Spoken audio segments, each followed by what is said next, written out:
Hey everybody, this is a real quick video in case you have Edifier G4 wireless Bluetooth gaming headphones and you need to do a hard reset to the factory default settings on them. Now you're going to want to do this for one of two reasons. The first one is troubleshooting. If you're having any issues with these headphones not connecting to Bluetooth or not pairing or syncing with your phone or other device, or if they keep disconnecting, or they're otherwise not working in any way, a factory reset can fix a lot of these issues. Now the second reason you might want to do this is if for whatever reason you just want to delete all of the pairing history off of them, restore all the settings to their factory defaults so that you can set these headphones up like new.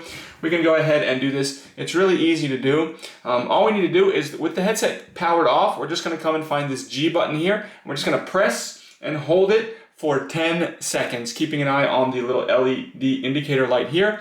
And just keep holding it, and when this flashes red rapidly and then turns off, the factory settings have been restored. You can go ahead and turn it on and set this up like you're setting up a new set of headphones coming out of the box.